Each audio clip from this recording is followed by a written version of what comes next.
Hello students.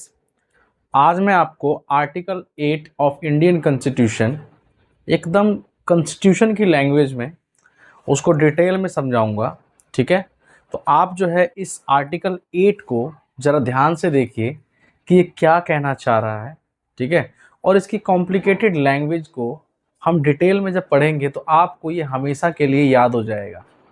ठीक है, तो पूरा का पूरा ये वीडियो आराम से देखिएगा और सेशन को लाइक भी करिएगा, वीडियो को लाइक भी करिएगा और चैनल को सब्सक्राइब जरूर कर लीजिएगा। ठीक है, सब्सक्राइब करके एक बार कमेंट में ज़रूर बता दीजिएगा कि आपने सब्सक्राइब कर लिया है। ठीक है, हालांकि आप इसको ज़रा डिस्कस करते हैं आर्टिकल 8 को, जो ये कहता है, क्या कहता है ज़रा देखते हैं।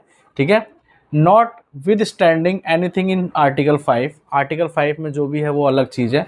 एनी पर्सन हु और हुज पेरेंट्स, यानी कि कोई भी व्यक्ति, ठीक है, या फिर उसके पेरेंट्स और any of whose grand parents, है ना, या फिर उसके दादा परदादा जो भी हैं, ठीक है, वो वाज बोर्न इन इंडिया, है ना, यानी कि इंडिया में जिन्होंने जन्म लिया था, as defined in government of India act 1935। अब कह रहा है कि defined in 1935 government of India act, यानी कि गवर्नमेंट ऑफ इंडिया एक्ट में जब डिफाइन था, जो डिफाइंड था उसके उस एरिया में, यानी कि आप ये कहना चाह रहा है कि गवर्नमेंट ऑफ इंडिया एक्ट में भारत को 11 प्रांतों में डिवाइड कर दिया था। तो यानी कि 11 प्रांतों के अंदर में एक कहीं भी वो भारत के अंदर वो बॉर्न हुआ होना चाहिए। ठीक है, ये चीज़ वो कहना चाह रहा है। ठीक है, who is ordinarily residing in any other country outside India, है ना, जो कि भारत से बाहर दूसरे देश में अभी रह रहा है। ठीक है, और उसके दादा परदादा, है ना, दादा परदादा या फिर वो भी मान लो, ठीक है, और वो भारत से बाहर अभी जाकर के या तो जॉब कर रहा है ना, या फिर उसके दादा परदादा जो थे वो इंडिया में जन्म लिया था लेकिन अमेरिका में मान लीजिए जाके बस गए, है ना।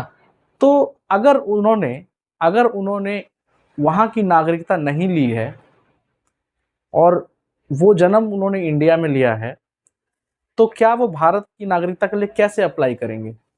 क्या वो भारत के नागरिक रहेंगे या नहीं रहेंगे? ठीक है, उसके लिए बात करता है आर्टिकल 8। अगर उन्होंने भारत की नागरिकता नहीं छोड़ी है, यानी कि वहाँ अमेरिका की नागरिकता, अच्छा, भारत की नागरिकता अपने आप छूट जाएगी अगर वहाँ की नागरिकता वो ले लेंगे। इसके लिए आर्टिकल 9 बताता है। ठीक है, आर्टिकल 9 कहता है कि भाई अगर किसी ने सिटीजनशिप ले ली है तो वो अब इंडिया की नागरिकता उसके पास नहीं रहेगी। ठीक है, तो अगर उन्होंने सिटीजनशिप नहीं ली है अमेरिका में और वो ऑर्डिनरीली रह रहे हैं, ठीक है, तो वो अपनी नागरिकता रजिस्टर करा सकते हैं। ठीक है, इंडिया के कहाँ पे रजिस्टर कराना होगा? मान लो वो अमेरिका में रह रहे हैं, तो अमेरिका में जो भारत का दूतावास होगा, डिप्लोमेट जहाँ बैठते होंगे, वहाँ जा करके, या फिर काउंसलर जो होंगे, जनप्रतिनिधि होंगे, जो प्रतिनिधि होंगे, है ना, भारत की तरफ से, उनको अप्रोच करना होगा और एक प्रिस्क्राइब्ड फॉर्मेट में, प्रिस्क्राइब्ड मैनर के अंदर अप्लाई करना होगा। और वो लोग जो है उनके पास सारा डाटा होता है, ठीक है, कि आपके पूर्वज कहाँ जन्म लिया, सब कुछ, यानी कि जनगणना तो होती है भारत में, है ना। फर्स्ट टाइम जो जनगणना हुई थी 1872 में, लेकिन रेगुलर कंटिन्यूसली जो है 1882 से स्टार्ट हो गई है। ठीक है, तो उसके बाद से सारा जो जनगणना है, सारा रिकॉर्ड है, हर 10 साल पे होता ही है। तो यानी कि अगर वो वहाँ पे एक प्रिस्क्राइब्ड फॉर्मेट में अप्लाई करेंगे तो उनको एज अ सिटीजन रजिस्टर कर लिया जाएगा और कर लिया गया भी है। ठीक है, बहुतों की नागरिकता ऐसे ही उन्हें मिली है। ठीक है, तो ये बात करता है आर्टिकल 8, ये बात करता है आर्टिकल 8। तो आपको मैंने आर्टिकल 8 थोड़ा डिटेल में समझाया है। ठीक है, और एक चीज़ और बता दूं मैं आपको कि भाई आर्टिकल 8 जो इस तरह से कह रहा है कि सवाल ये आता है कि अगर किसी व्यक्ति ने अमेरिका में नागरिकता ले ली है, ठीक है, तो क्या वो भारत के लिए रहेगा? नहीं रहेगा, क्योंकि भारत में सिंगल सिटीजनशिप चलती है। ठीक है, एकल नागरिकता चलती है, तो वो ऑटोमेटिकली हट जाएगा।